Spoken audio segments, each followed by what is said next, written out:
تمہاری تاریخ بڑی روشن اور تابناک ہے، تمہاری پشت پہ حضور کا ہاتھ ہے۔ یہ تو بد نصیب حکمران اور بے غیرت سیاستدان اور بکاؤ مال قسم کے مغرب کے جنٹ اور میر جعفر اور میر صادق، انہوں نے اس ملک کو جو ہے وہ جس حال پر پہنچا دیا ہے۔ سگ وزیرو گرگ میرو موشرا درباں شود، این ارکان سلطنت ملک را ویراں شود۔ ہر شاخ پہ الو بیٹھا ہے، انجام گلستان کیا ہوگا۔ لیکن یہ پاکستان میں بتاتا ہوں مٹنے کے لیے نہیں۔ 65 کی کہانی چھیڑنے لگا تھا کہ جو لوگ حضور کے روضہ انور کے آس پاس جھاڑو دیتے ہیں، ان میں سے کئی لوگوں نے خواب دیکھا جب حضور علیہ الصلوۃ والسلام جنگی لباس میں 5 اصحاب کے ساتھ روضہ انور سے باہر نکل گئے۔ عرض کی ہمارے ماں باپ آپ پہ قربان ہوں، حضور آپ اس وقت کہاں جا رہے ہیں؟ فرمایا پاکستان پہ ہندوستان نے حملہ کر دیا، مدد کے لیے جا رہا ہوں۔ اور پھر پاکستان کی نہیں، دنیا کی عسکری اور فضائی تاریخ کا یہ عجوبہ ہے، ہم نے صرف 30 سیکنڈ کے اندر، آدھے منٹ کے اندر انڈیا کے 3 جہاز گرا مارے تھے، صرف 30 سیکنڈ کے اندر۔ یہ دنیا کی عسکری تاریخ کا عجوبہ ہے۔ تو یہ حضور کی تائید سے ہوا، ہمارے بازو میں زور نہیں ہے۔ آج بھی اگر حضور کی دہلیز پہ آ جائیں تو آج بھی اللہ تعالیٰ پھر ہمیں بلندیوں تک لے جائے۔ ہم نے حضور علیہ الصلوۃ والسلام کے پیغام سے بے وفائی کی ہے۔ آج تو ممبر و محراب سے بھی نظام مصطفیٰ کا نعرہ لگایا جانا چھوڑ دیا گیا۔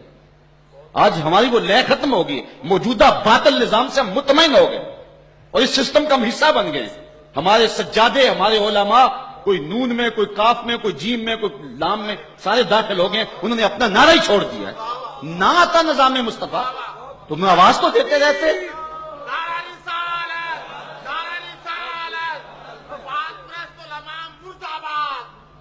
ہم کم کم آواز تو دیتے رہتے۔ کیا کہا تھا سودا نے؟ مجنو لیلا سے بازی نہ لے سکا، سر تو دے سکا۔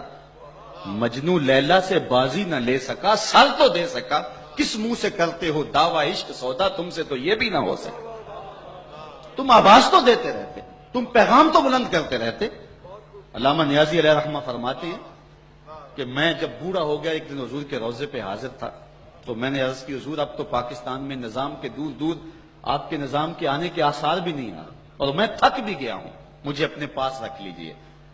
تو کہتے ہیں میں مسجد نبوی کے گوشے میں سویا تو حضور کی زیارت ہوئی تو آقا کریم علیہ السلام نے فرمایا تمہارا کام اذان دینا، دیتے رہو، ہمارا کام اذان دینا ہے، بس دیتے رہے، نمازی آئے یا نہ آئے۔ اور ہر نماز کے وقت اذان دینا پڑتی، لوگوں کو پتہ بھی ہوتا ہے پھر بھی اذان دینا پڑتی۔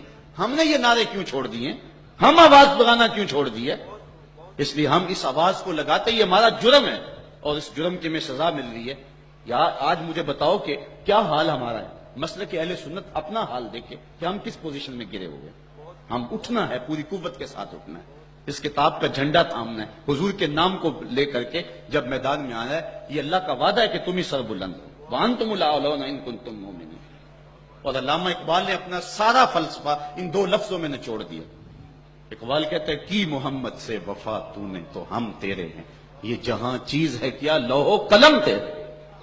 پھر تیری تقدیر کے فیصلے واشنگٹن اور امریکہ میں نہیں ہوں گے، لوح بھی تیرے ہاتھ میں دے دیں گے، قلم بھی تیرے ہاتھ میں دے دیں گے۔